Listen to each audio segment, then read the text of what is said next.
All right, good evening, everyone. Good evening. It is 6 o'clock, so the work session for mayor and council for April 21st is called to order. And Ms. Rainey, can we have our roll call, please? Yes, ma'am. Good evening, Mayor and honorable council members and city manager, Mr.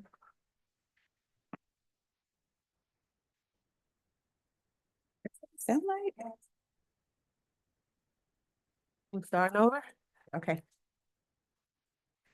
Good evening, honorable Mayor Butler, Good council evening. members and city manager, Mr. Clark. This is the roll call for the April 21st, 2025 work session. Mayor Butler, Present. Councilmember James, Present. Councilmember Gunn, Present. Councilmember Gutierrez, Present. Councilmember Akins Wells, Here. Councilmember Mears. Here, ma'am. Mayor Butler, you have a quorum. All right, thank you very much. The consent agenda for tonight, is there anything that the council desires to add or delete from tonight's consent agenda? All right, not hearing anything. Is there a motion to accept and adopt tonight's consent agenda? So move. That was Councilwoman James. Is there a second? Second. That was Councilman Mears. Is there any discussion? Ms. Rainey, please. Councilmember James, Yes. Councilmember Gunn, Yes. Councilmember Gutierrez, Yes. Councilmember Akins Wells, Councilmember Mears. Yes, ma'am. Thank you very much. New business. Council discussion to approve the acquisition of permanent easement rights located at Lot 78, 13th District, 5201 Albert Drive. Background and history. There is a public necessity and use for the city to acquire permanent easement rights on the property located at 5201 Albert Drive, Forest Park, Georgia, 30297. There has been a finding made that the circumstances are such that it is necessary to proceed with condemnation proceedings regarding permanent drainage easement rights by use of a method of condemnation authorized by OCGA 22-1-1. Mr. Clark, is you on? Thank you. Good evening, Mayor and Council. Good evening. So this is what we call a friendly condemnation. Colliers Engineering has been out acquiring these easements, and unfortunately, the property owner passed away without a will. So the fastest way to acquire these easement rights is to proceed with a condemnation proceeding. It's not going to be adversarial. It's just more so procedural so that we can get these rights, because no one right now can execute the easement agreement. So we get it through the court system. Thank you. Councilwoman James? No question. Councilwoman Gunn? No questions. Councilman Gutierrez? No question. Councilwoman Wells? No. And Councilman Mears. Thank you. Council discussion and approval regarding major medical renewal benefits package for fiscal year 25-26. Background and history. The city's employee benefits program renews annually on July 1st. Currently, Cigna serves as a provider for our medical, dental, and vision insurance plans. In preparation for the upcoming renewal, our benefits broker, MSI Benefits Group, collaborated closely with Cigna to ensure a competitive proposal. Cigna's initial underwriting analysis projected a 16.43% increase in premiums. However, the carrier released an initial renewal offer at 12+%, followed by a verbal non-marketing offer of +7%, contingent upon the city not marketing the plan to other carriers. And this is, okay, Mr. Clark. All right, good evening, members of the governing body and staff. We are pleased to present our major medical benefit renewal for fiscal year 25-26. We've done a deep dive analysis with our broker, Mr. John Leggett from MSI, who's here with us tonight. As part of his presentation, we'll go over some of the options, and then I'll follow up the room with any questions the governing body may have. So, Mayor Butler, if you will. Yes, sir. Good evening. Good evening. Good evening. Okay. Good. Glad to be here. John Leggett, MSI Benefits Group. Presentation I'll go through here very quickly. Okay. Like to start off with our claims details, just to kind of give you a little bit of background of why the increase is being requested from Cigna. This is the most recent 2 years, all of, or the most rolling 12. So it goes from March 2023 all the way through January 2025. Most recent 12 months would be March 24 through January of this year. And you can see when we look at the loss ratio, you can see prior year we ran fairly well at 81%. Most recently, we're running at 94%. That loss ratio is referring to claims versus premium. So the city spent in the most recent 12 months just over 5.3 million in premium, while Cigna paid out just over 5 million in claims. So that's a 94% loss ratio.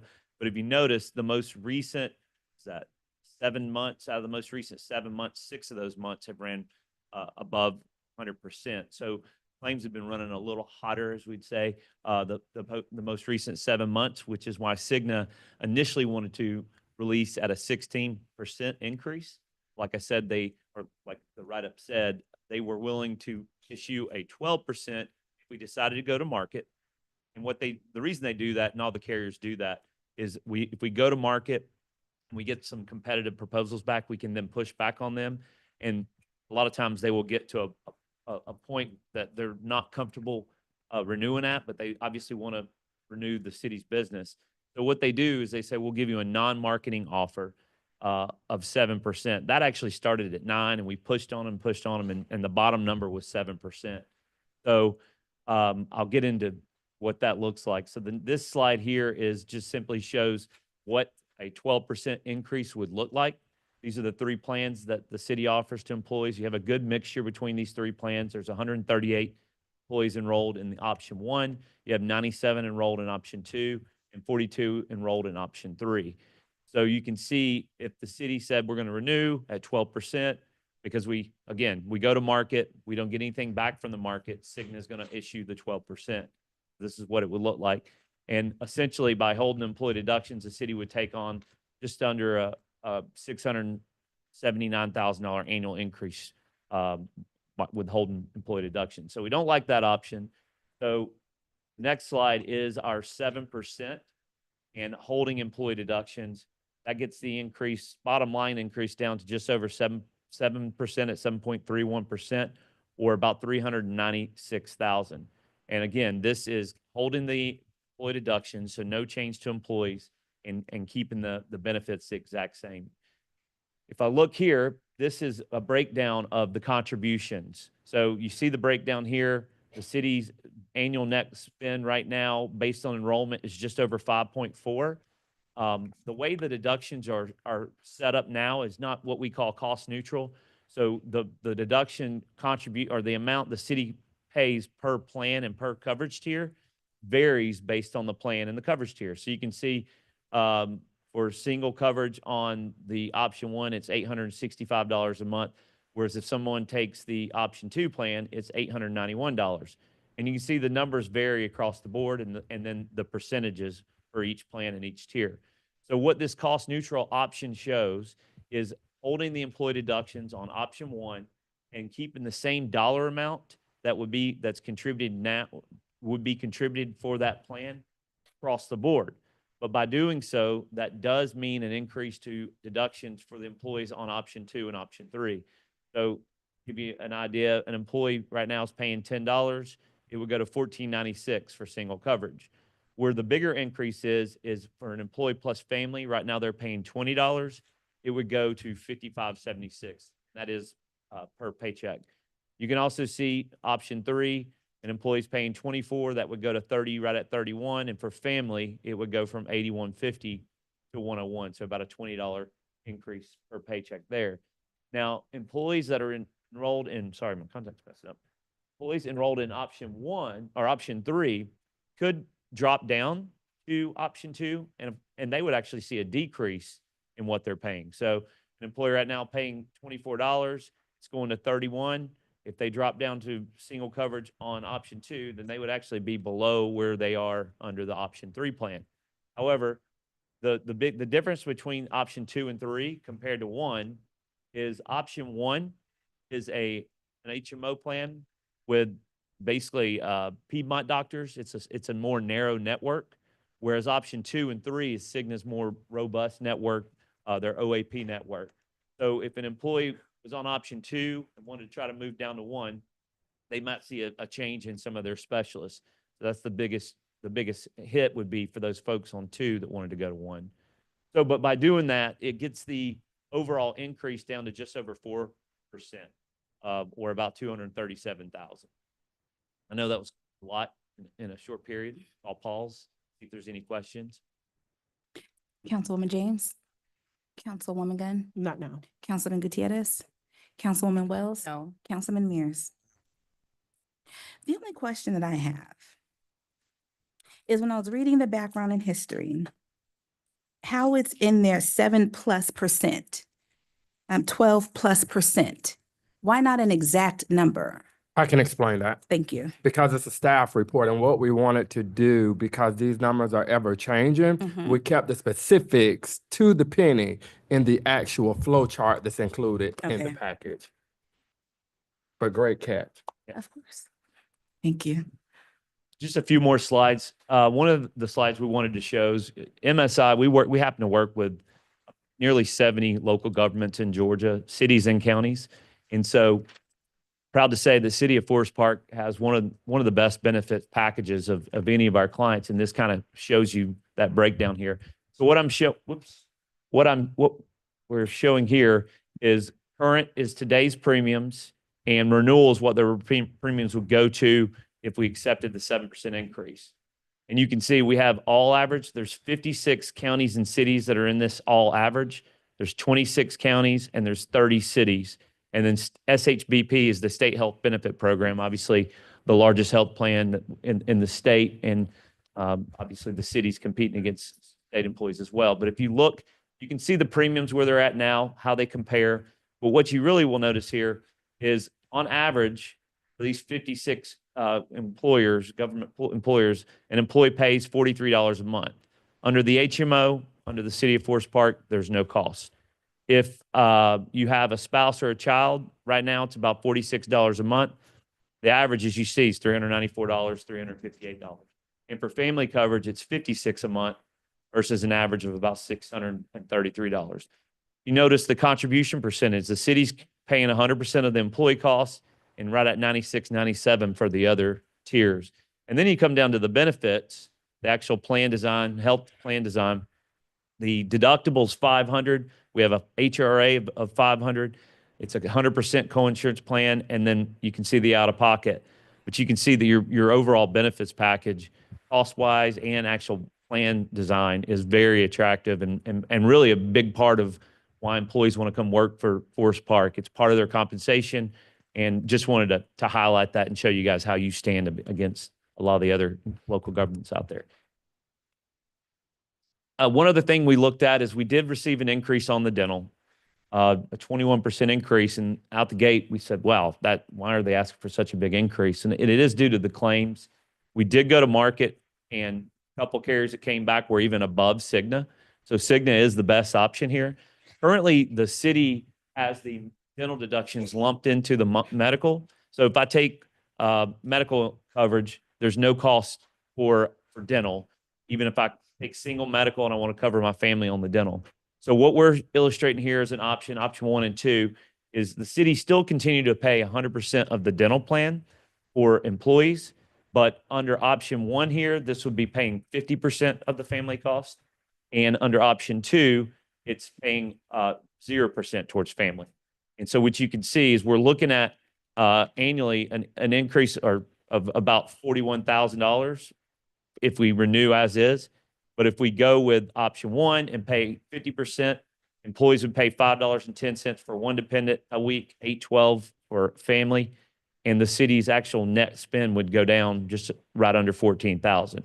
If we said, well, we're not going to pay any of the family cost, it's going to be up to the employees to pay that, then you can see that would drop it right at 35% or about $68,000, $69,000. So that's what those options show under dental. The vision, same thing here. It is, well, it's voluntary vision, but the city does pay 100% of the employee costs for vision.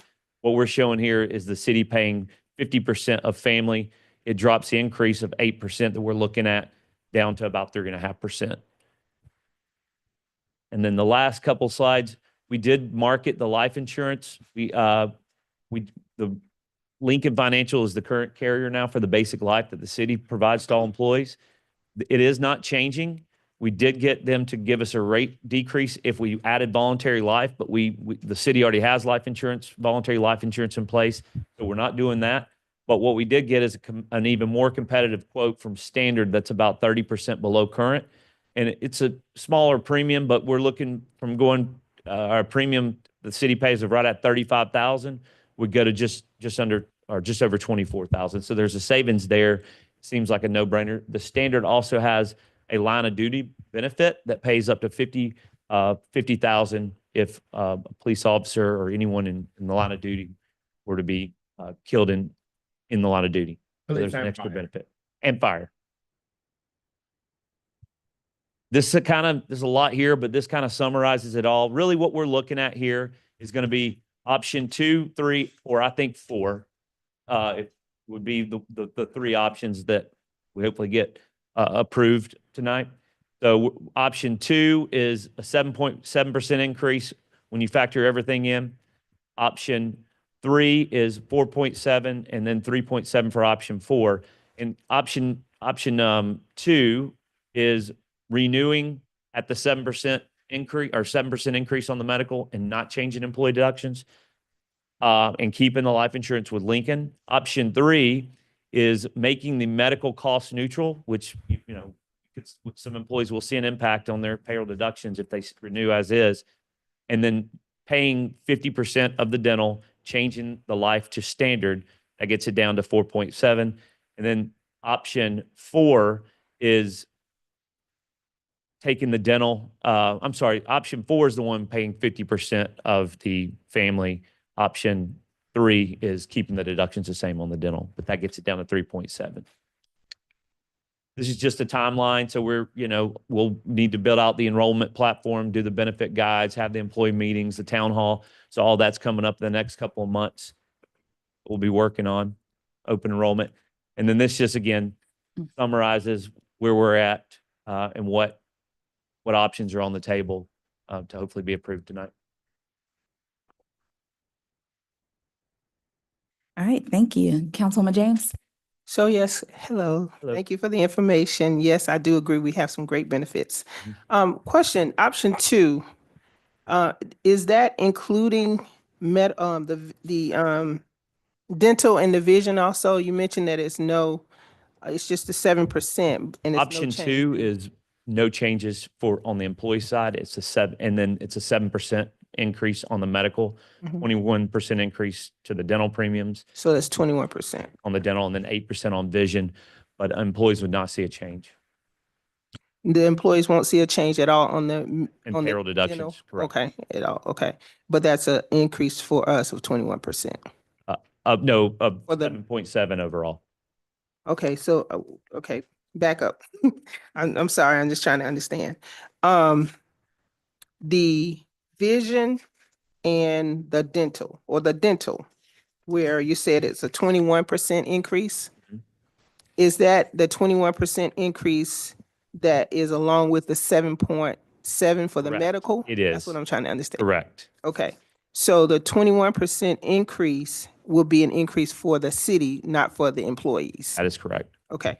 And option 2 is the medical increase is 4.7%. But the increase will also be for the dental, for the employees, 50%. Or If you not look- 50%, but the numbers that you shared with us. So option 2 is holding the employee deductions, holding for medical, dental, and vision, and renewing with Lincoln, and that's the 7.7% increase, or 439,000. Option 3 is employees would see an increase on the medical deductions if we were to go to cost neutral. Mhm. No change to dental for employees. The vision is going up on that as well, and then changing to Standard, and that's the 4.7. But is the coverage amount changing for dental? It's The still at, benefits would not change, benefits would not change, okay. and then you would keep the dental deductions lumped into the medical. Okay, and my final question is, what was our rate of increase from previous year to Cigna? Or we had Cigna last year too, That's right? correct. So last year it was around the same where they were asking for roughly a 16% is what it called, the underwriting workup called for. And we ended up settling on 7% last year as well. Okay, all right, thank you. Councilwoman Gunn? I have a question for, our city manager.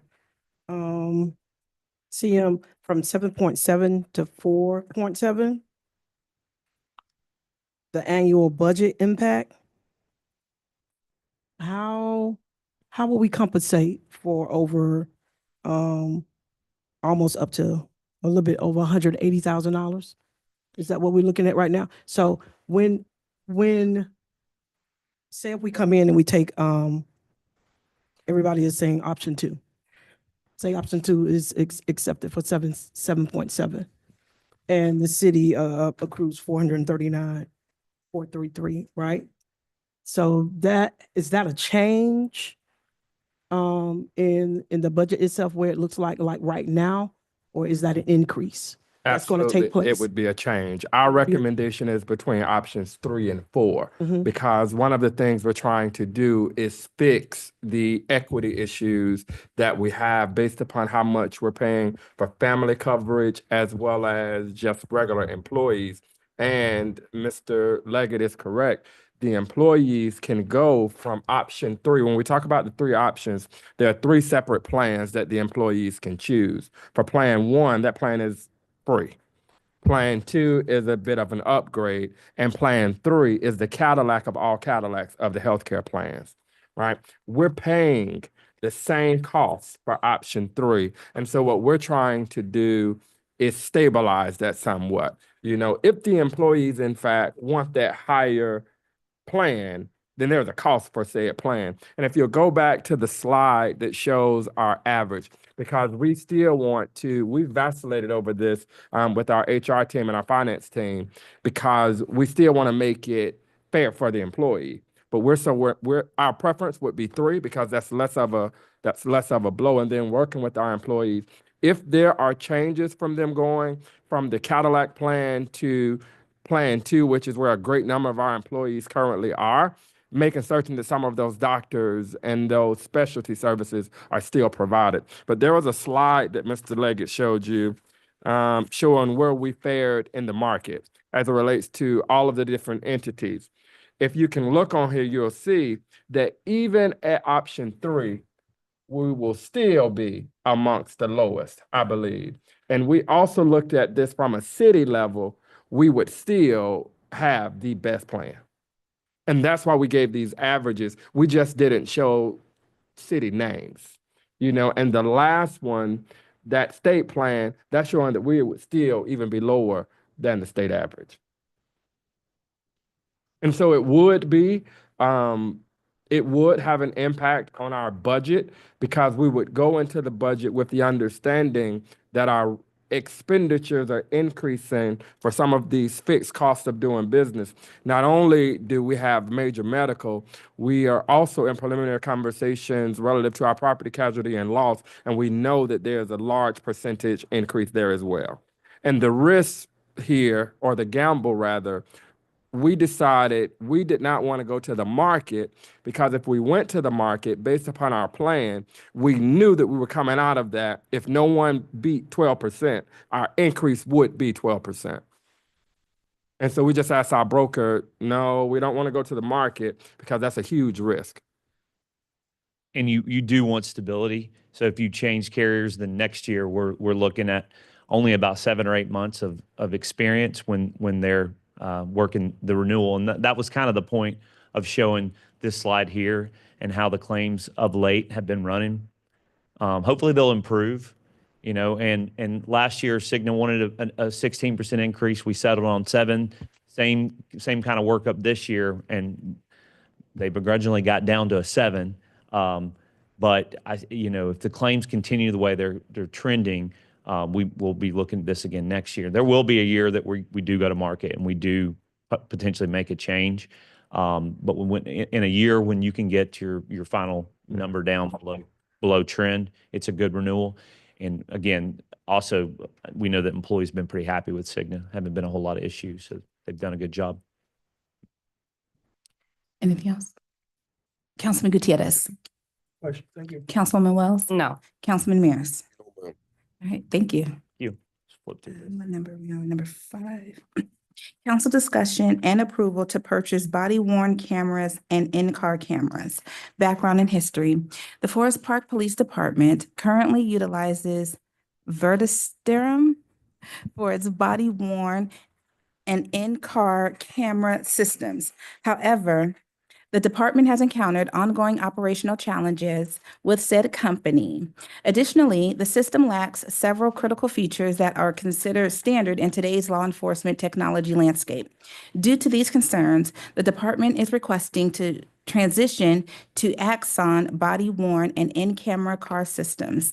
Axon is widely recognized for its reliability, advanced features, and seamless integration capabilities. The Axon platform offers automatic camera activation, real-time access to video footage, and secure cloud-based storage, providing a more effective, dependable, and legally compliant solution to meet the department's operational needs. The Forest Park Police Department requests approval to piggyback from the Sourcewell cooperative contract with Axon. The 60-month period total cost $969,071.05 for the body cameras and $388,931.05 for the in-car camera system.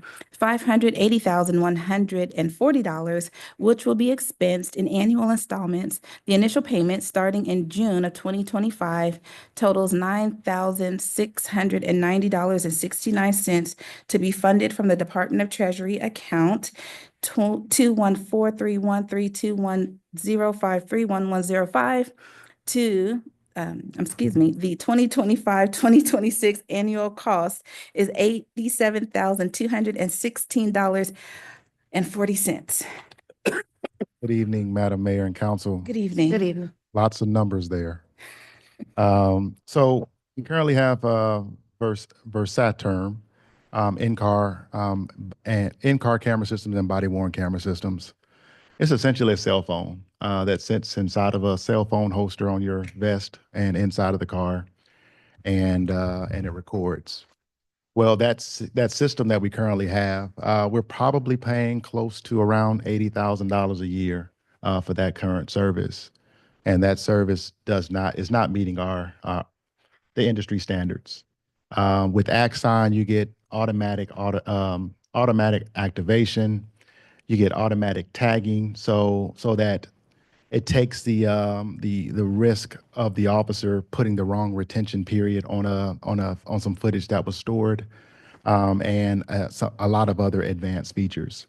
The automated activation is probably one of the biggest things that is crucial in law enforcement. Automatic activation allows that when the officer gets out of his vehicle, unholsters his taser or unholsters his weapon, it does an automatic activation. Where our current system, you have to, in the heat of it all, stop what you're doing, tell that person, hold on 1 second, let me turn on my body camera before they're ready to act. So with Axon, this is the way a lot of the other agencies are going, and I believe this would be a good fit, or I'm sorry, a great fit for the Forest Park Police Department. Thank you. Councilwoman James. No questions. I trust your expertise. Councilwoman Gunn. None at this time. Councilman Gutierrez. Thank you, Chief. Councilwoman Wells. Thank you, Chief. Councilman Mears. Oh, ma'am. Just one point of clarity so that our record is clear. Director Wiggins, are we saying that this is being funded through the Department of Treasury for all of the annual payments?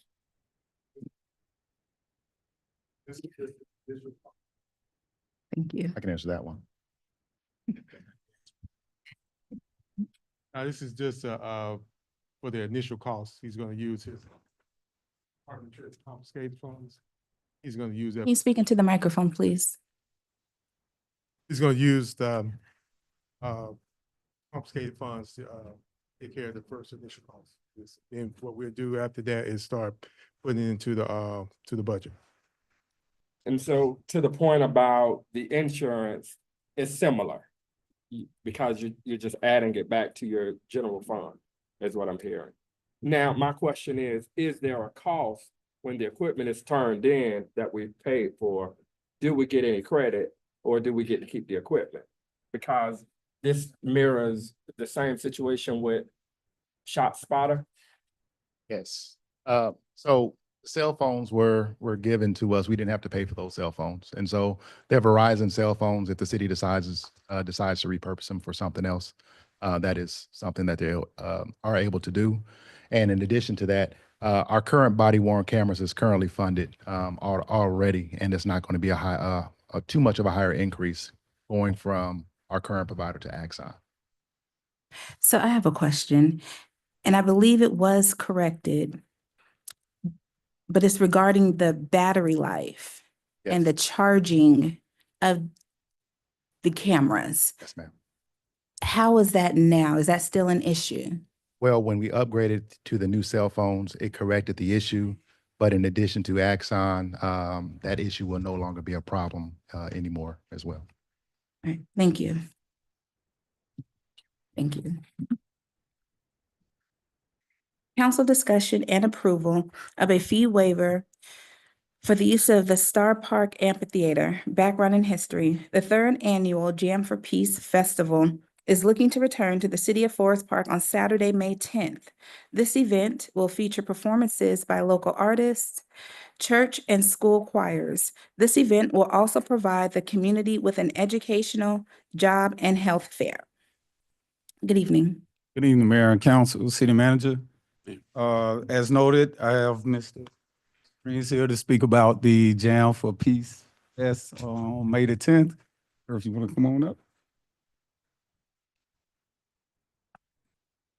Good evening. Good Good evening. Today is the best day of my life, and it got better when I saw all of these honorable and esteemed elected officials and the constituency here in Forest Park. I'm Jay Francis Springs. I am with WIGL Radio.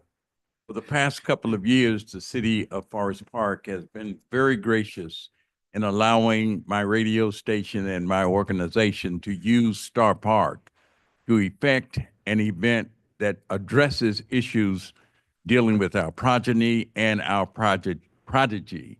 We're asking for the same consideration this year on May the 10th. We do have insurance, Mr. Clark. So we've taken care of that. And for the past couple of years that we've had the event, it has been very successful. Thank you. Councilwoman James, No questions, thank you. Councilwoman Gunn, No questions. Councilman Gutierrez, Nope. Councilwoman Wells, No, thank you. Councilman Mears. No, ma'am, thank you. All right, thank you. Oh my gosh. Council discussion and approval of a fee waiver to use 696 Main Street. Background and history. The Clayton County Department of Children's Services is looking to use 696 Main Street on the 22nd of May for their Employee Appreciation Day. The event will take place on a Thursday between the hours of 10 a.m. and 4 p.m. Good evening, Mayor and Council. As stated, DFACS would like to use 696 on May the 22nd. They're looking to do an employee appreciation with team building activities, a luncheon for their employees. I invited someone here to speak, but I don't think they're here this afternoon. All right, well, thank you. Councilwoman James, No questions. Councilwoman Gunn. Insurance? I think it's covered You up don't under know? the Clayton, the Yes. county. Up under the county? It's for their employees. That ain't how it works. They would still have to have insurance listed in the city of Forest Park as additional. Oh, okay. Everybody. Sure. Councilman Gutierrez, No, I like the Easter drip, Tariq. Thanks, sir. Councilman Wells. Thank you. Councilman Mears. Thank you. Good. All right, All right. thank you. All right, we do have executive session, correct? All right, so that concludes the work session. For now, I'm going to ask for a motion to enter into executive session for personnel, litigation, real estate, and or legal matters. So moved. All right, thank I'll you. second. Thank you.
Is there a motion to adjourn the executive session and reconvene into our work session? So moved. That was Councilwoman James. Is there a second? Second. That was Councilman Mears. Is there any discussion? All right, all in favor? Aye. All right, thank you, thank you, thank you. And so the work session is closed. And so it is 7:03. And the regular meeting for mayor and council for Monday, April 21st is called to order. Tonight's invocation will be done by Pastor Payton. So all those who are able to stand, can you please do so and then remain standing throughout the Pledge of Allegiance. Let us pray. Father, we thank you now for this time and place that you have allowed us to come and assemble to do business on behalf of this city. We invoke your presence here tonight, God, because we know we can do nothing without you, without your help. So, God, we ask that you guide our thoughts, our actions, and the decisions, God, that will be made tonight. It is in Jesus' name that we pray this prayer. Amen. I Pledge allegiance to the flag of the United States of America and to the republic for which you stand, one nation, under God, indivisible, with liberty and justice for all. All right, Ms. Rainey. Yes. Good evening, Honorable Mayor Butler, council members, and City Manager, Mr. Clark. Good evening. This is the roll call for the work session of April 21st, 2025. I'm sorry, regular session. Mayor Butler, Yeah, present. Councilmember James, Present. Councilmember Here. Gunn. Councilmember Gunn, Present. Councilmember Gutierrez, Present. Councilmember Akins Wells. Here. Councilmember Mears. Here. Mayor Butler, you have a plan. All right, thank you.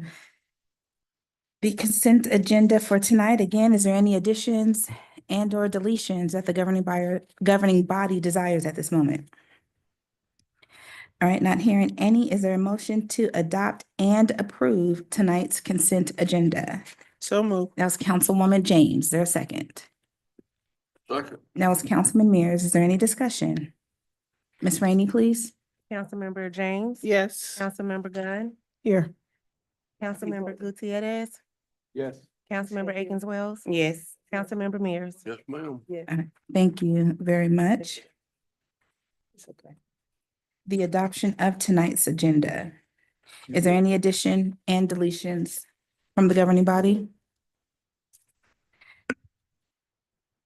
All right, is there a motion to adopt tonight's agenda? So moved. That was Councilwoman James. Is there a second? That was Councilman Gutierrez. Is there any discussion? All right, Ms. Rainey. Councilmember James, Yes. Councilmember Gunn, Yes. Councilmember Gutierrez. Yes. Councilmember Akins Wells. Yes. Councilmember Mears. Yes, ma'am. All right, thank you. The minutes from April 7th. Has everyone had the opportunity to review them? And if so, are there any changes to be recommended? All right, not hearing any. Is there a motion to adopt and approve, I'm sorry, to approve tonight, the minutes from April 7th? So move. That was Councilman Mears. Is there a second? Councilman Gutierrez, is there any discussion? All right, Ms. Rainey. Councilmember James, I abstain. abstain. Okay. Councilmember Gunn, No questions. Staying. No, we're voting to approve it. Are you abstaining from approving the minutes?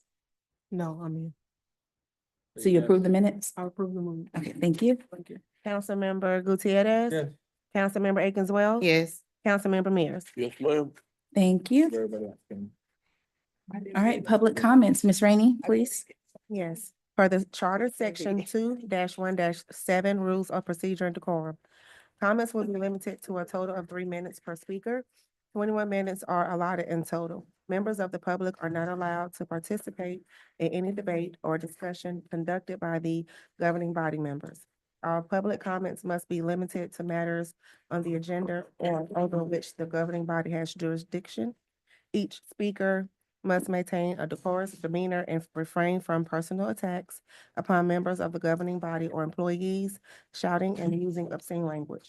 All questions and comments shall be directed to the presiding officer, and members of the governing body may respond to the comments during their closing comments if they desire. Thank you. And up first, Mr. Parker, just in time.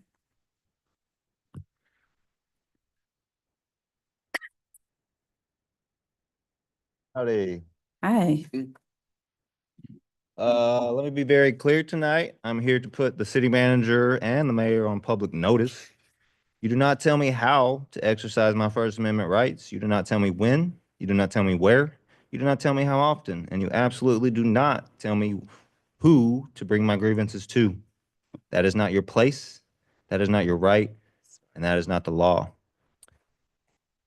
You've said at the dais and tried to frame my public criticisms as inappropriate, as if my choice to speak here on the record instead of behind closed doors with you was somehow unprofessional. You said citizens should bring complaints to you directly, city manager, like you're the gatekeeper of what gets addressed in this city. You're not. You're a public servant, just like every other official in this building, and public servants don't get to decide how or where citizens hold them accountable. That's right. It's not a private company. You are not my boss. You are not my master. This is a government. I am the citizen. I am the taxpayer. And this chamber is not your personal HR department. When I speak in this room, I speak for myself, and I speak for everyone too afraid or exhausted to come up here and say it themselves. The system failed them, and it has failed me. That failure includes you all. Let me remind you, the First Amendment guarantees me the right to petition my government for redress of grievances. This means here in public, on the record, not in side offices where the truth gets buried, not through emails that go unanswered, not in meetings where I'm nodded at, then dismissed. You want to control the narrative. You want business as usual, but it's not business as usual for me, and it hasn't been for almost a decade. And now it's not business as usual for you either. Your remarks weren't just inappropriate, they were dangerous. They implied that public accountability is not optional, that this chamber is a distraction, that citizen voices should be filtered or redirected to your liking. That is not how this works. And if that's what you believe, then you do not belong in that seat. Let me make something else clear. I will not be part of some backdoor deals or private handshakes. You say the city's problems should be handled quietly off the record. That's exactly the problem in Forest Park. You have been put on notice. This room, this mic, this moment, they're mine. They are federally protected. And I can say pretty much whatever I want, regardless of those Robert's Rules of Orders, which none of you seem to know. Don't have any else thing written down. I tend to write things because I just am kind of upset with all this, and I don't want to get out of hand.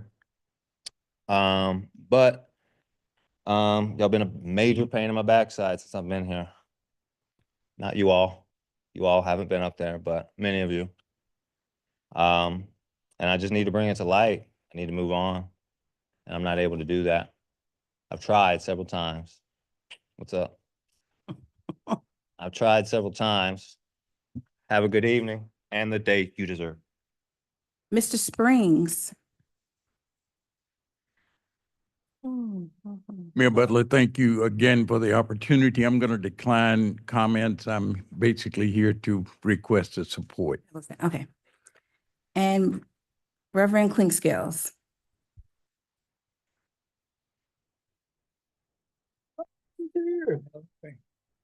All right, God bless you, Mayor and Council.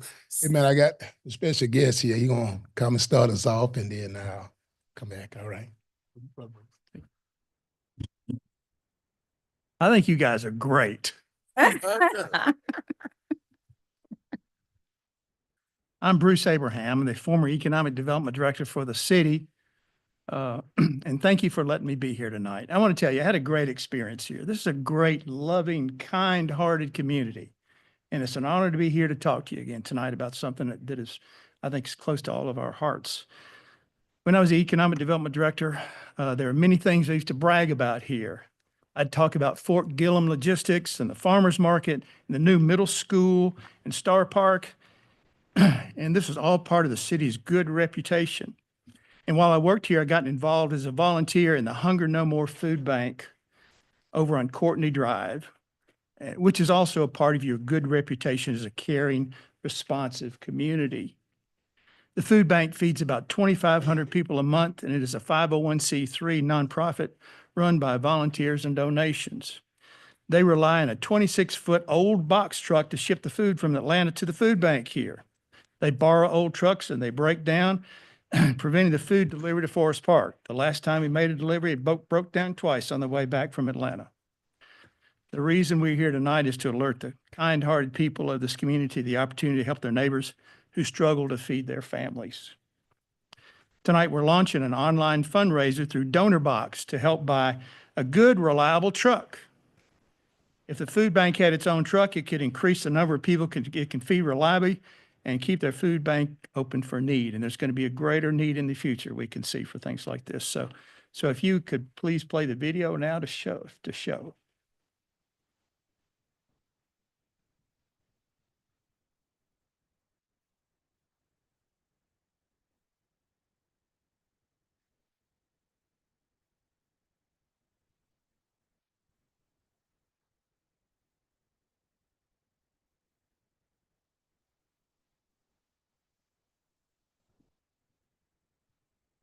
So we're trying to raise $50,000 for a truck, which barely covers the cost of a truck, if you will. In a minute, we're going to hand out as to how you can reach this. But if you can give as little as $5 to this on the website to donate, we'll point you to that in a minute. It'll really make a difference. It's tax deductible. And we'll keep you posted on the campaign. When we have enough money for the truck, we'll have a big event to celebrate the truck and everything here in Forest Park. The Reverend Mike Clinkscales is driving this effort and has been doing this for 20 years. So now let him talk a little bit about the project. And again, sure is good to see you guys. Thank you. I have time. Okay, let me quickly say, thank you, Mr. Bruce. And again, Mayor, Council, thank y'all so much, man, for this time. And I want to thank God for each one of you who have had a chance to come and volunteer, amen, to help this effort. Again, Mr. Clinkscales, Reverend Clinkscales. Yes, that's it. Thank you. Help meet the need to feed in Jesus' name. Thank you, Mayor. Mr. Clark. Absolutely, Mayor and Council. First of all, good evening to the members of the governing body as well as members of this community. As soon as we pull up the slide, we'll go through this rather quickly.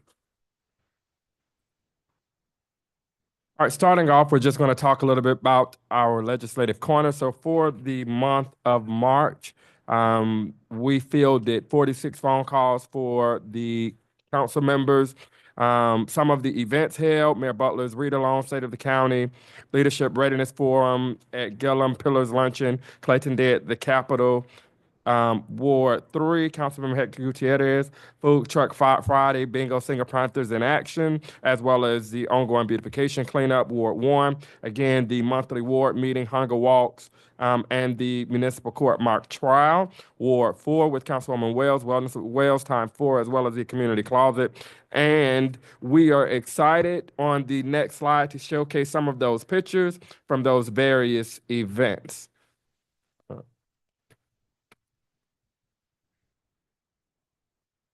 All right, picture far left, top left, this is Councilman Gutierrez at the Capitol. You can see in the middle the mock trial event held by our municipal court. To the right, Mayor Butler and Javon at the Capitol. Beneath that is Councilwoman Wells volunteering in the community at the local church.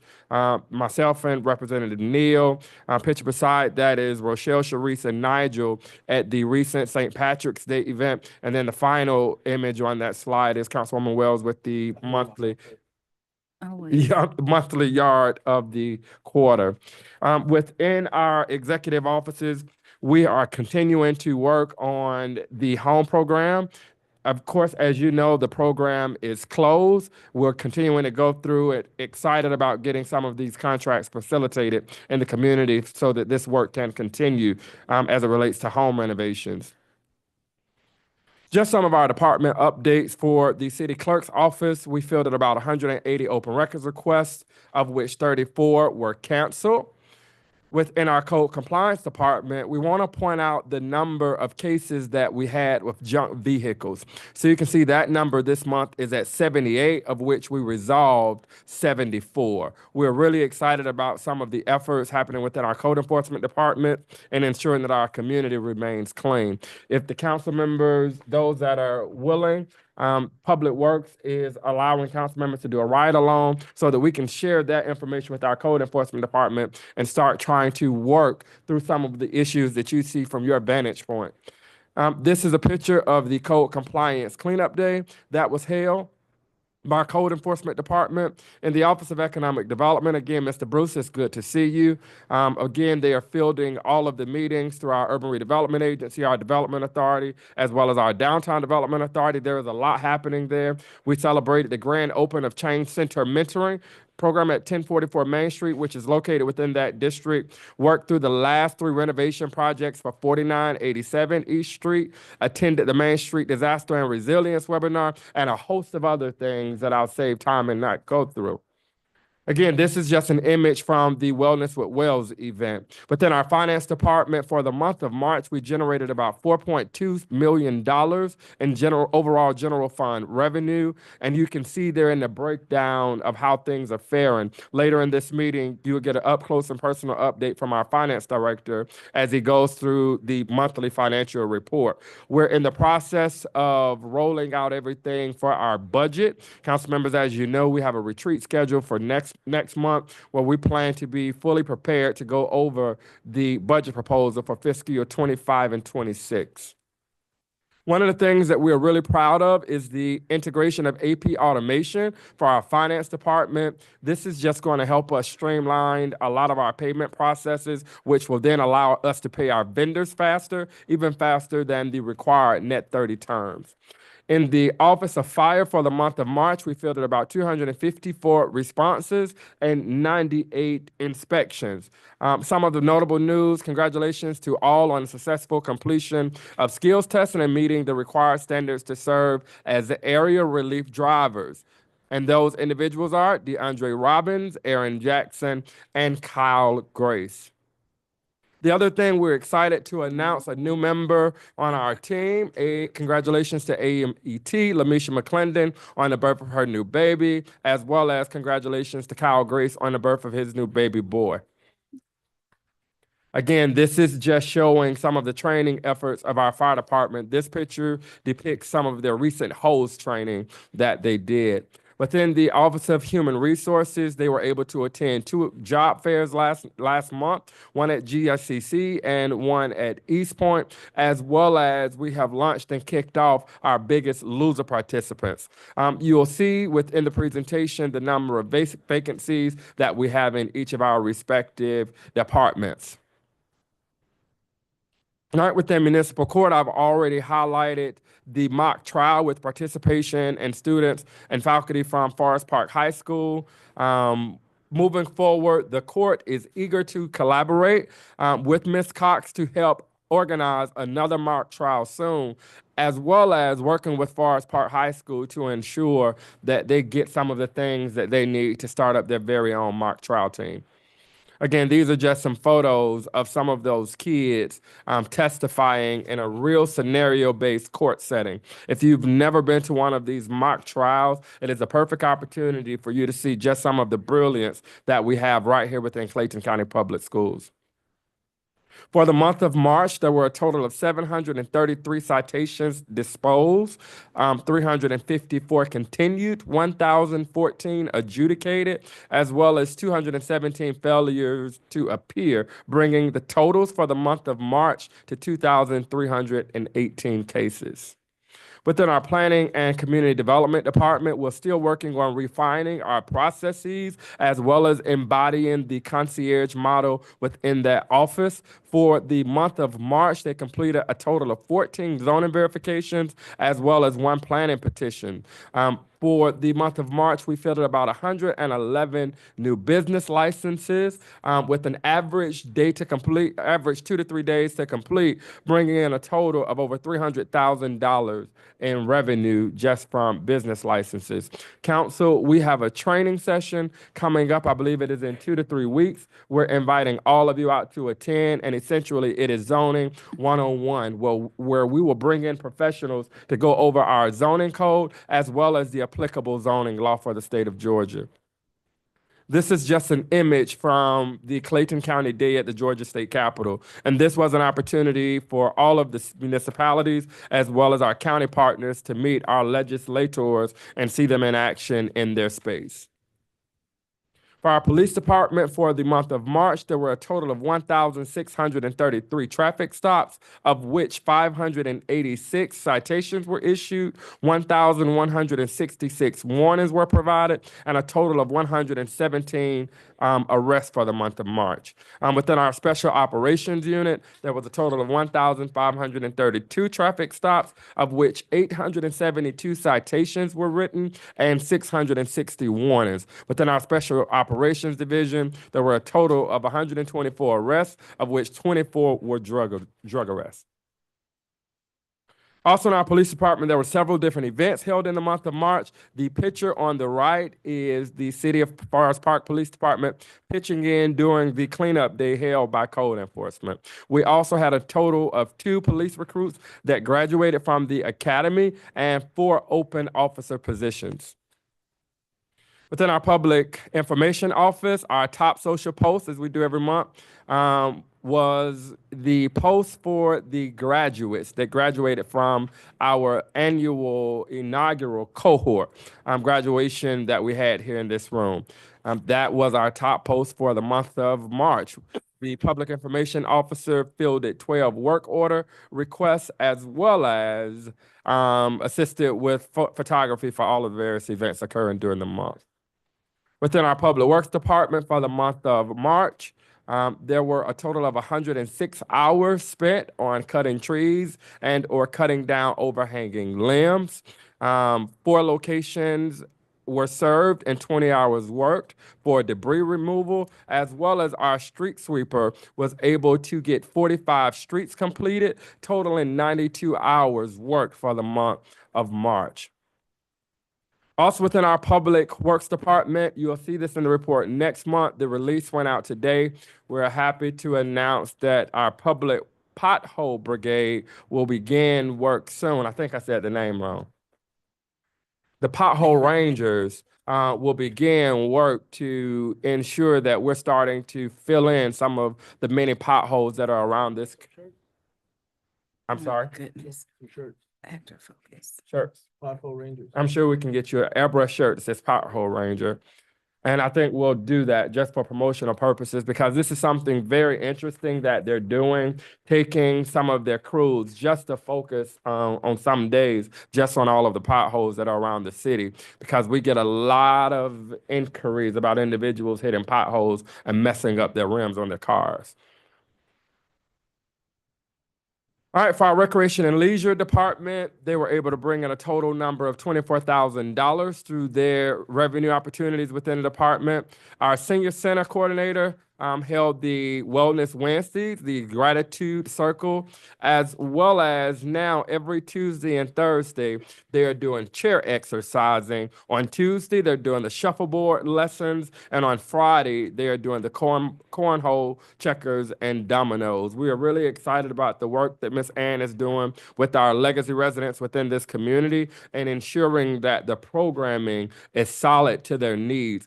Also, our seniors will attend a sold-out trip to Chattanooga, Tennessee on April 26th from 9 a.m. to 7 p.m.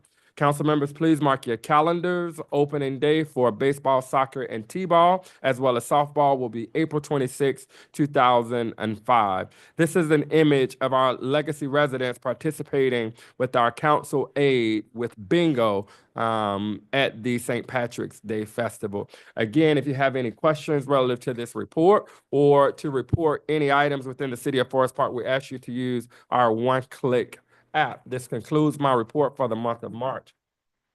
All right, sir, thank you very much. We have a couple of presentations for today. So the first is going to be recognizing Georgia Cities Week. Is there, oh, that's, okay. So, well, no, you gotta take a picture.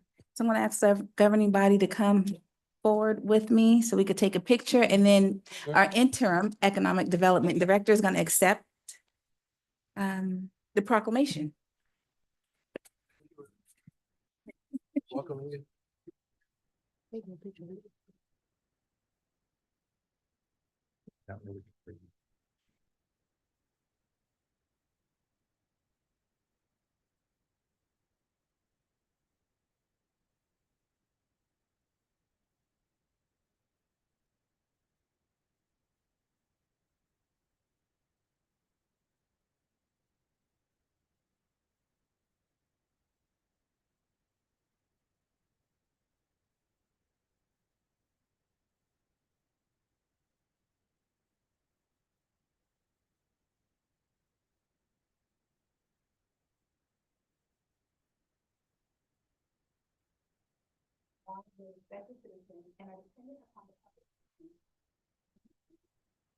And understanding for their many responsibilities, and whereas local municipal officials and employees bear a responsibility of passing along their understanding of the service and benefits to their constituents, to whom they have the most direct impact on, and whereas in his 26th year, Georgia City is an exciting time to recognize the important role played by city government and offer Georgians across the state that play cities can help shape, influence, and contribute to the success of their local plans of government, and whereas during Georgia's business is the chance to share information, provide an inside look into their city operation, and highlight successful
Do we go back with this?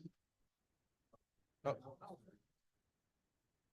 I think we will, but we're gonna give Chief Chris the floor. I almost called you Chief Clark, I'm sorry.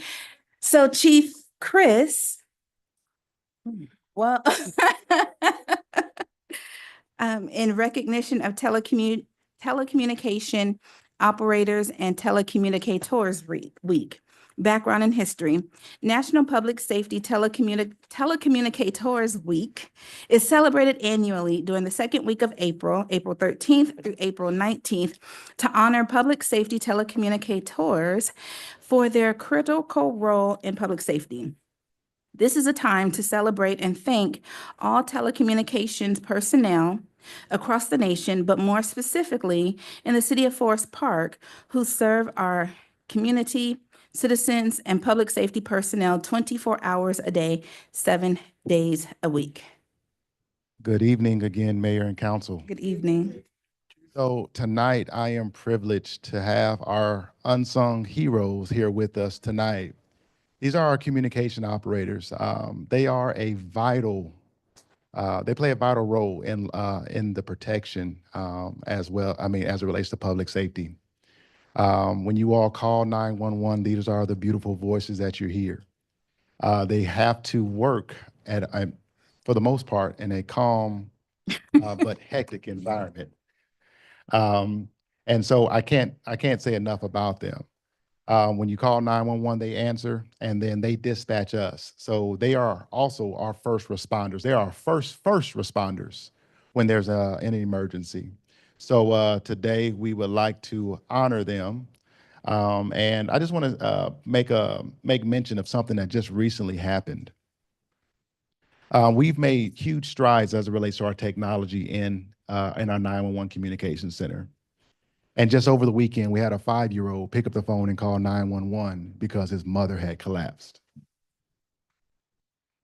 Sorry. And it is I do plan on bringing him back to honor him as well. But our communication operators were able to answer that phone. Even though the 5-year-old did not know his address, he was able to answer the basic questions about his mom not responding, not breathing. And he was in care of his 4-year-old sister was also there inside of that house. And had it not been for that 5-year-old calling 911, we wouldn't have been able to respond.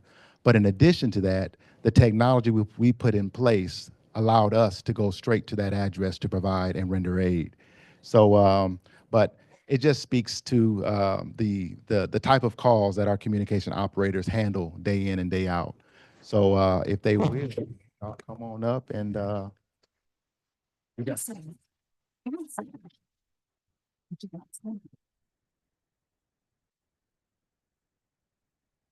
So there's also a special recognition that the chief would like to give to Ms. Johnson. She achieved something extremely spectacular that should not go unnoted. Yes. Oh, and I'm sorry, we have our communication operators that are currently working inside of our dispatch center. Keep them on.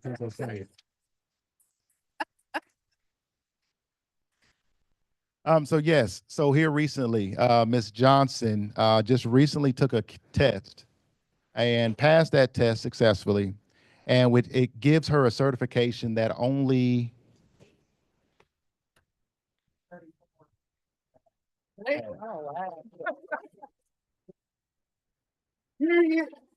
and so that's a big accomplishment for us, a big win for our dispatchers. In addition to, here in the upcoming months, we will be able to start providing basic life support over the telephone in the event there's an emergency. And right now, we do not have that, but it will be here real soon as another service to provide to the public. So thank you.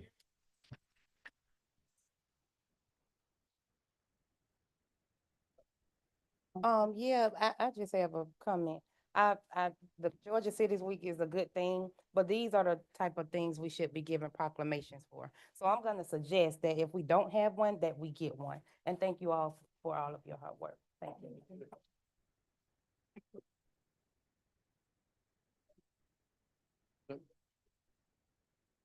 Yo, shout out to y'all. I've called more than once Atlanta 911 and I get put on hold. I'm like, what? Something's really happening. They don't even call you back. What did she get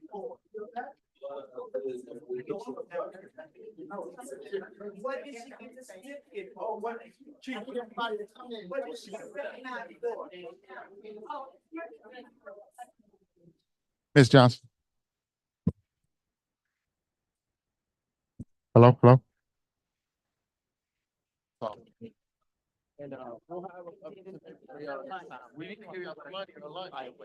Yes.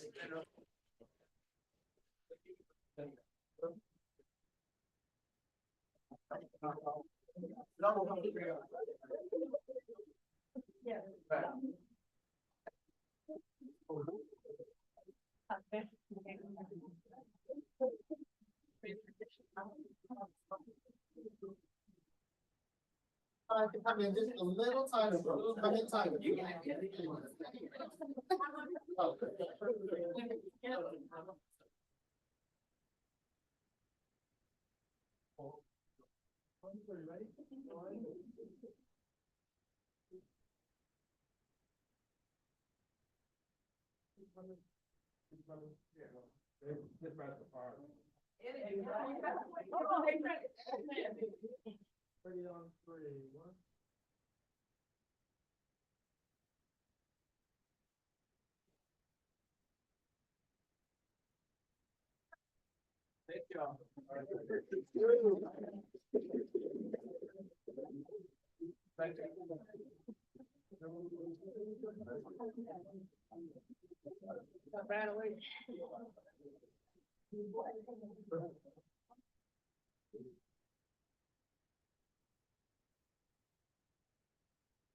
All right, Mr. Wiggins.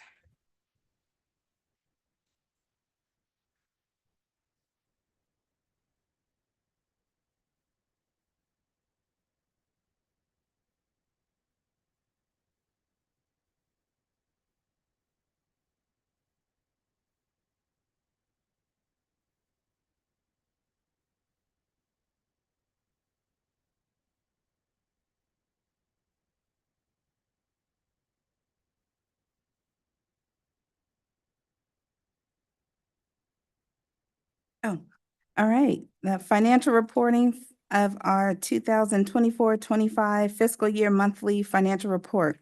Background and history. The Finance Department is presenting the fiscal year 2024-2025 monthly financial review of the city's financials. The purpose of the monthly financial review is to help us know how healthy the city's cash flow is and to help evaluate department performance to see if the executive office needs to reallocate resources to achieve the financial goals for the city. Good evening, Mayor and Council and City Manager. Good evening. This is our FY 24-25 March summary financial report. Our first slide. The first slide is the general fund for the March summary by category. It gives you a snapshot of the period ending in 3/31/2025. Our revenues and expenses are budgeted at $43,752,359. Our monthly take-in for March is $4,267,913. Our monthly, we spend in the month of March, we spent $3,047,879.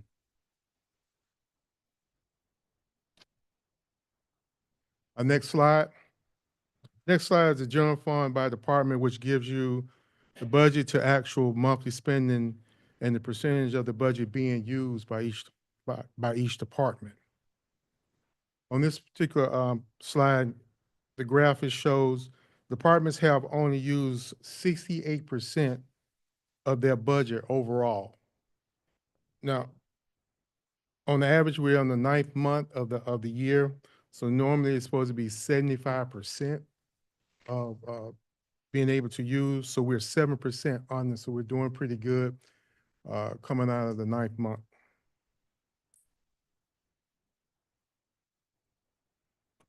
A third slide and last slide, this just gives you a snapshot of all the other funds that we have in the city and gives you a revenue and expense budget to actual or where we're at right now as far as all the other funds that the city maintains. And that concludes the the March financial summary. Any questions? Thank you. Any questions? Councilwoman James? She stepped out. Councilwoman Gunn? None. Councilman Gutierrez? questions, thank you. Councilwoman Wells? No. Councilman Mears? Thank you, sir. Councilwoman James, did you have any questions or comments? No. All right, thank you. The consent agenda. All right, council approval of the acquisition of a permanent easement located at Lot 70, 13th District, 5201 Albert Drive, Forest Park, Georgia, 30297. Is there a motion to approve this item? So moved. That was Councilwoman James. Is there a second? Second. That was Councilman Mears. Is there any discussion? Ms. Rainey?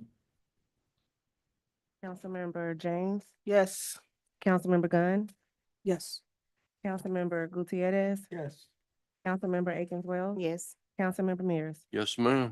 Council approval regarding major medical renewal benefits package for the fiscal year 25 and 26. Is there a motion to approve this item?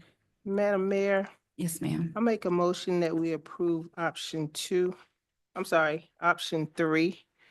with the 4.7% change as recommended by the city manager. Wait, you said 4.7% Yes, difference? option 3. Okay. There is a motion to approve said item with option number 3 with the 4.7% difference.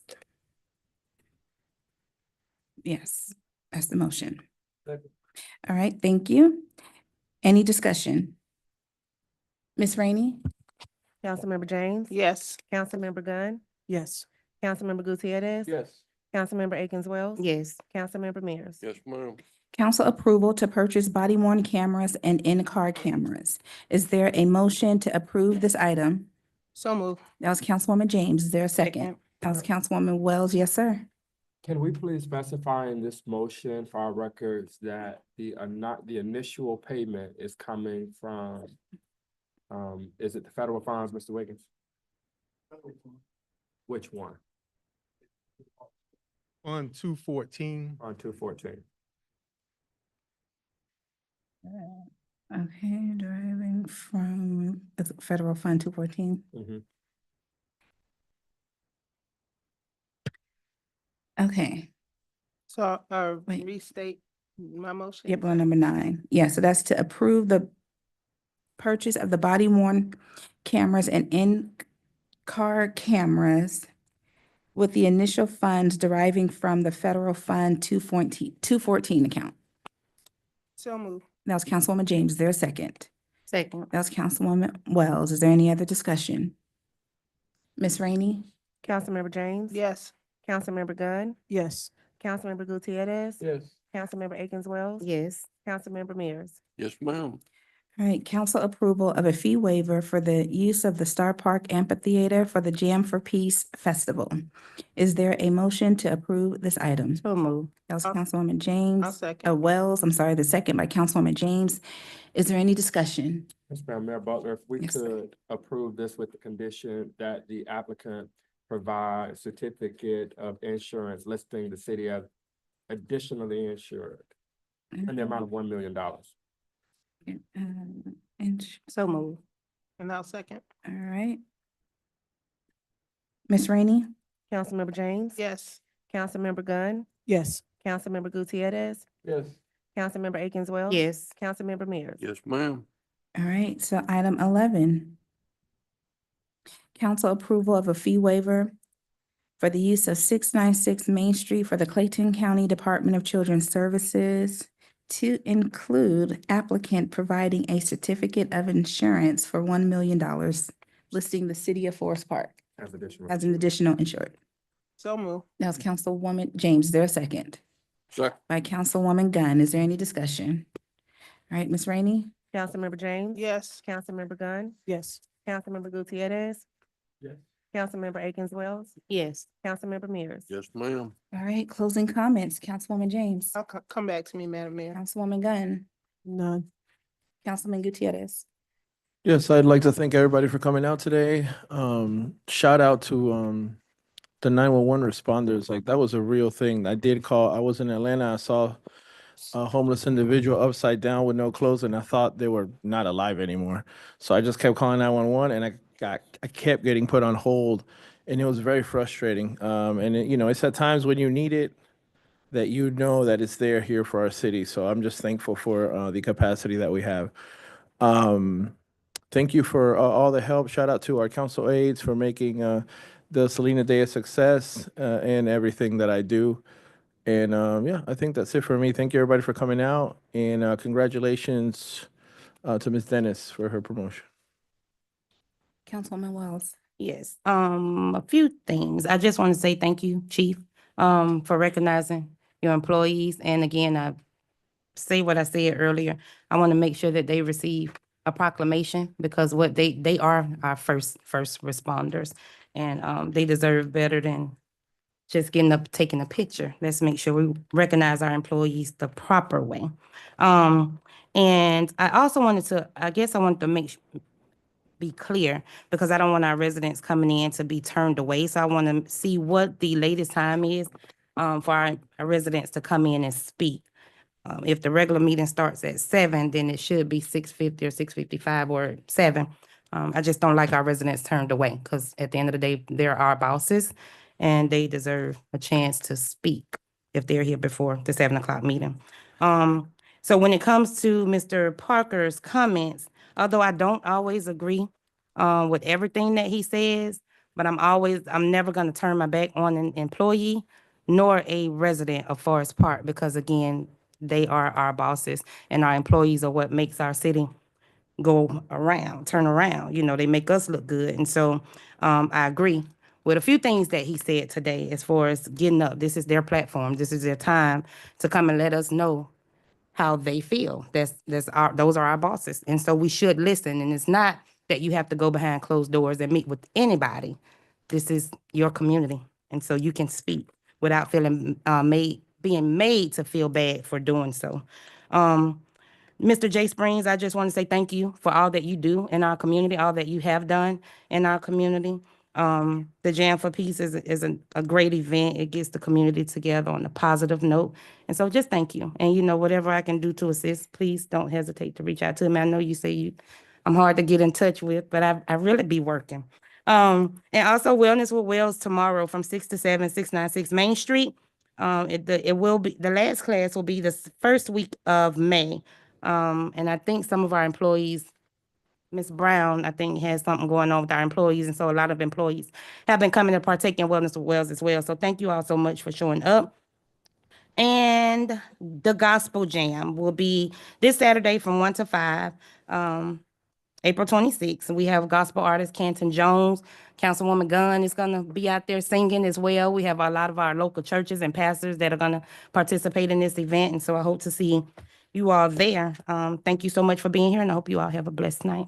Councilman Mears. Yes, ma'am. I'm gonna make it short and sweet. I appreciate everybody coming. I hope everybody had a blessed Easter. The reason for the season, we need to always remember that. And I see Mr. Willie Finch was back there. I was worried about him. He wasn't here last meeting. I thought maybe he was down and out sick or whatever, but I understand he was dying Easter eggs. So he is the bunny on that side of town. So I appreciate everybody coming and keep coming back and keeping us straight. Thank you. Councilwoman James. Yes, Madam Mayor. So I want a few dates I wanted to bring to your attention. May 15th will be our baccalaureate service for our Forest Park High School seniors. We will be honoring our valedictorian and our salutatorium at that event. It will be at New Vision. May 17th is the Community Field Day as well as the senior caravan. So we want to celebrate our seniors that's graduating class of 2025. Also, May 21st at 4 o'clock, the graduating class will be graduating. I want to remind everyone that I host the ward meeting every fourth Thursday of the month. We just had our April meeting and we were able to have dinner from Kingston Grill, so you all missed it. Local restaurant here in the city.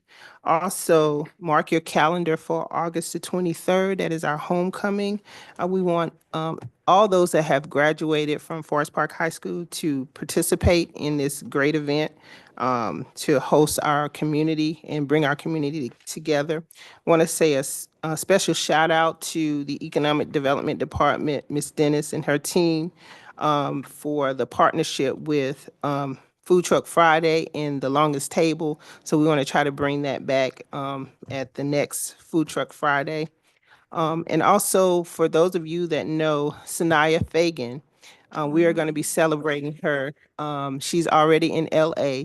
Sanaya is a graduate from Forest Park High School, and she attended the University of South Carolina. She was on the national winning team, and of course, they were runner-up this year, but she was selected in the second round, 21st person to be selected to the LA Sparks. So we want to celebrate that accomplishments that she has received in that. Thank you all so much for showing up today and being a part of our meeting. We appreciate you. We're always trying to do things in our community that highlights our community, that highlights our employees, our staff, our members in the community that's doing great things. We have a lot to be proud of, a lot to continue to look forward to. We have some great things happening in our city. So thank you all for being a part. Oh, and special shout out to our executive team for the Elevate program. It was a very, it was a hit. We have so much recognition for that initiative, Mr. Clark, on just trying to bring our people from underemployment and homelessness to a way of getting on the other side and elevating their life. So we appreciate that as well. Thank you, Ms. Warrior. Councilwoman Gunn. Good afternoon to everyone. I hope you guys had a productive day. And it takes a lot to go to work and cook the meal and you know, and make sure kids are in alignment. But it is truly an honor for you guys to be in the building tonight, to all of our residents, everybody that is online. You guys stay attentive and please tap into our Forest Park page to see upcoming events. Ward 2, we're going to be coming together. Well, we're inviting all of Forest Park to come out May the 8th. This is going to be a town hall meeting. This will be from 5 to 7 at our senior center.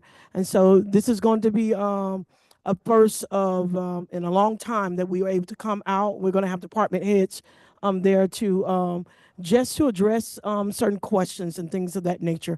Also stay attentive for March 31st. We are going to do boots on the ground. Get your cowboy hats and your boots together and your fans. And for those people who can dance, get out there and make it do what it do. I don't have any rhythm.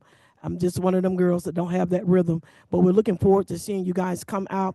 You guys stay attentive. Also, I want to piggyback off of City Council James when the elevation ribbon cutting. You guys, it is something to be proud of. We have our own resource center here, and I am so excited about that. And so I asked them, how long did it take you guys to do? I'm thinking this is a 1-2 year project, anywhere from 5 to 6 months. They pulled this together, and not only did they pull it together, they pulled in major heavy hitters in the educational arena. And so I'm so proud to see the work that they have done. City Council, everybody that came out, Mr. Clark, he was looking good that day, and the mayor had a fan trying to keep cool and collected. And so when I say I had an amazing time, it was enjoyable, and I'm so proud, you guys. You guys stay attentive. Please tell your family members about what we have right here on Forest Park. We have our own resource center. And so you guys have an amazing night. Get some rest, and God's grace and peace be with you. All right, so I knew I was forgetting something, man. Shout out to the Rock Church. We're going to make this truck happen. I want to tell you, too, we're going to pull out all the resources for that. I've seen firsthand how you all feed our community and make things happen here, not just Forest Park, but people from everywhere in Clayton County. So we're really going to get behind you. Y'all don't come and ask for anything ever. You just serve, serve, serve. So I'm really going to be pulling and resharing this until we get this big truck, this box truck. All right. And just thank you for that, and excited about, you know, everything y'all do over there. Thank you. I will be, well, I don't know if it's the first one. Maybe somebody already beat me to it, but I will be making a donation And the mayor also, she said.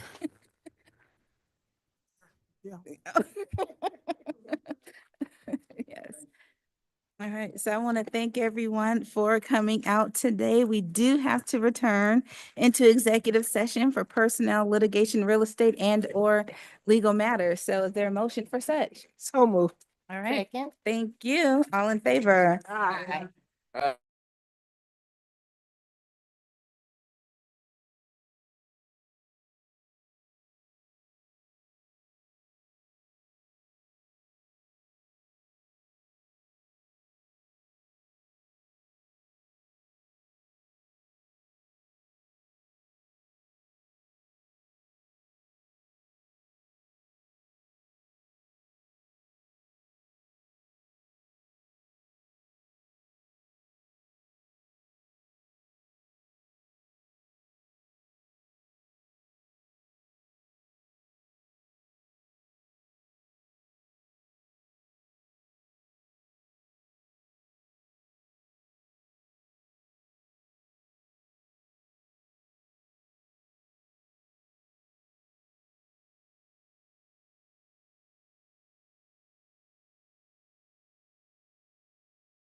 Is there a motion to adjourn the executive session and reconvene into our regular meeting? So move. Thank you. That was Councilman James, second by Councilman Mears. All in favor? Aye. All right, thank you. And so we have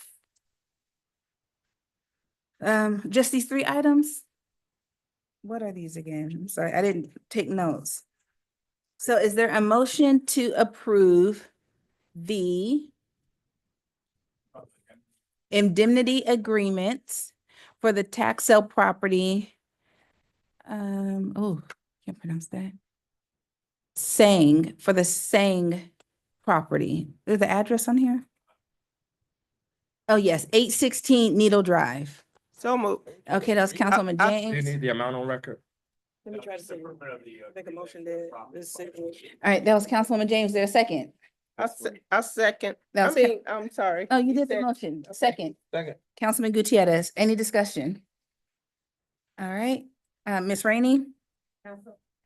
Councilmember James. Yes. Councilmember Gunn. Yes. Councilmember Gutierrez.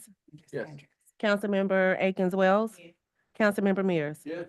All right, thank you. Is there a motion to approve the indemnification agreement for Courtney Gore Smith at 4693 City View Drive?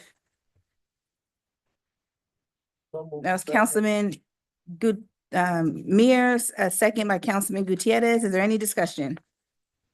All right, Ms. Rainey? Councilmember James. Yes. Councilmember Gunn. Yes. Councilmember Gutierrez. Yes. Councilmember Akins Wells.